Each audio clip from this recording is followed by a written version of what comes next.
behind the scenes with future country rock blues kings and queens. Discover them first with Paul Mash TV. Paul Mash TV.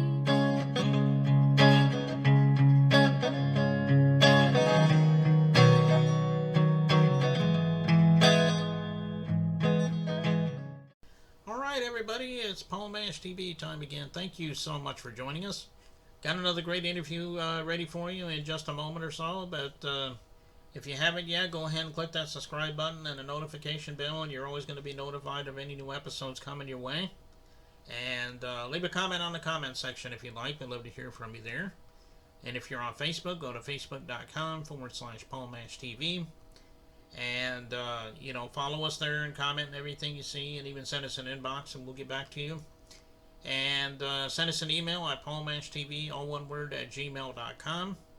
And if you're a band or even a solo artist that wants to be on the show, send us an email and we'll tell you how to do that.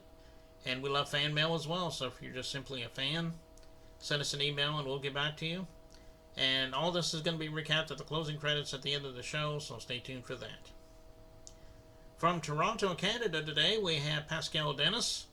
Really awesome artist, and I think you're really going to agree.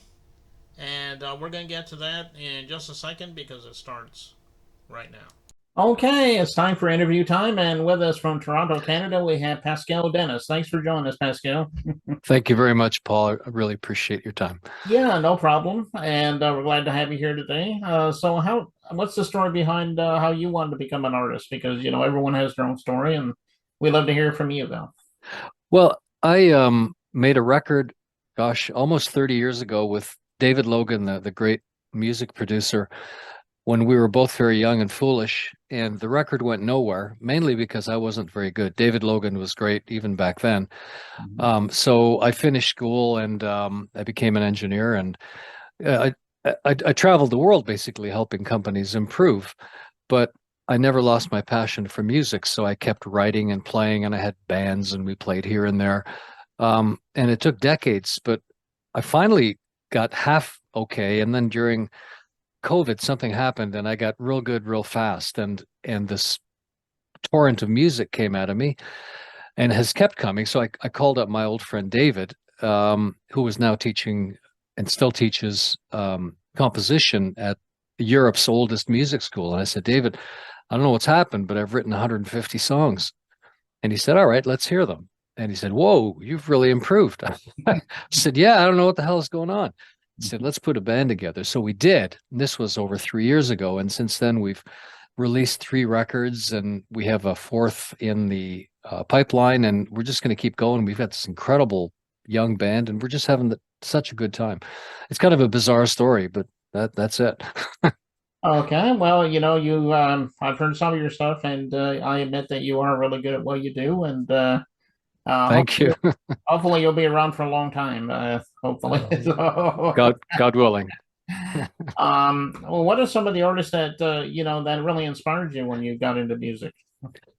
I grew up with country music, and it affected me very deeply because the best country music, as you know, is about poverty, mental illness, being an outsider, and all of those things were part of my growing up. We had a lot of difficulties in my family, so I really connected with Merle Haggard and Hank Williams, George Jones, because they wrote about those things in an honest way, and I felt, it's not just me that's going through this. This is part of life, and and they understand it. So I really connected closely with them. And then I discovered, just the richness of, Loretta Lynn and Patsy Cline, and all the way back to, the Jimmy Rogers in the beginning of country music. So I just absorbed that at a very deep level. So that was my deepest love, my first love. And then, of course, I discovered R&B and rock and roll and pop and jazz. But my roots have always been in country. So our band is kind of an alt country band that also plays R&B, jazz, and retro pop. Yeah, well, those are obviously legends you mentioned, because said like Loretta Lynn and Merle Haggard. I mean, you can't go wrong with the legends like them. Yeah. And right now, people might be watching this, and they might say to themselves, "I want to download your music or follow you on social media, things like that." Tell everyone where they can do that at. Well, my handle on all social media platforms is Pascal Dennis Music. Hmm. So Pascal Dennis Music on Spotify, on YouTube. That's our website as well, pascaldennismusic.com. We've got, 3 albums available, and a bunch of videos as well. We've got a great young video artist. So if you put in Pascal Dennis Music, you'll get all the channels.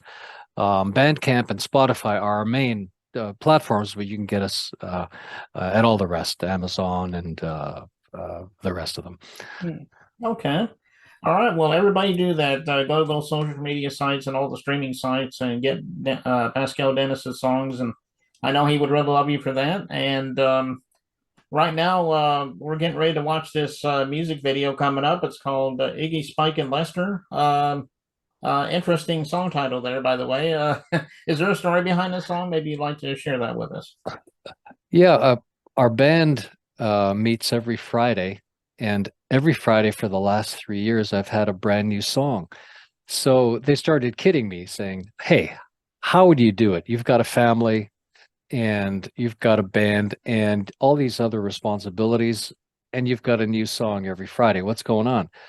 So I said, "I'm not saying it's aliens, but all right, it's aliens. I've got these 3 little aliens, and they come and help me." So the boys gave the aliens a name, Iggy, Spike, and Lester. And sure enough, a few weeks later, I came back with a song called Iggy, Spike, and Lester, My Interstellar Band. And as you'll hear, the boys had a great fun with it, and we really got a blast recording this. Yeah, it's a really great song, and I know everybody out there is ready to jump into it. We'll get to that in a second, but Pascal, thank you so much for joining us today. If you ever want to come back and plug something new, you're always welcome to come back, and we'll have you back on again. Thank you very much, Paul. I'd be really happy to do that. Thank you for your time. Okay. Well, here it is, Iggy. I'm sorry, Iggy. Iggy, Spike, and Lester. Iggy, Spike, and Lester, and it starts right now.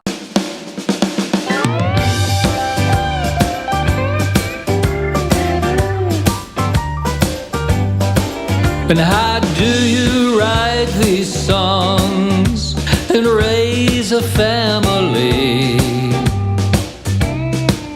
How do you have a band and keep your sanity? Well, I tell you all my secret, please try to be discreet. Extraterrestrials keep me on my feet.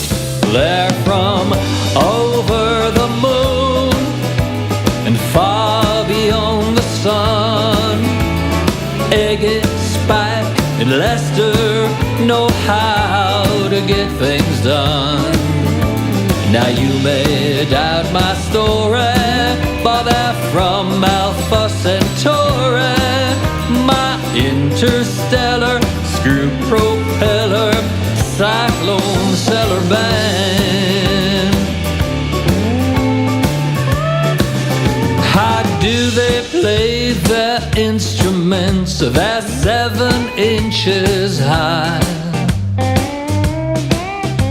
Well, they got 14 fingers, 2 noses, and 3 eyes. And they're so fine and funny, I feel Neanderthal. They love Chinese food, but cannot handle alcohol. They're from over the moon and far beyond the sun. Iggy, Spike, and Lester know how to get things done. You may doubt my story, but they're from Alpha Centauri. My interstellar screw propeller cyclone cellar band. Iggy plays the fiddle as only Iggy can. Spike is on on the keyboard, and sometime Baby Grant with that Lester plays the guitar, dobro and pedal steel. Me, I write the songs and sing them any way I feel. They're from over the moon and far beyond the sun. Iggy, Spike and Lester know how to get things done. Now you may doubt my story, but they're from Alpha Centauri. My interstellar screw propeller cyclone stellar band. My interstellar screw propeller cyclone stellar band.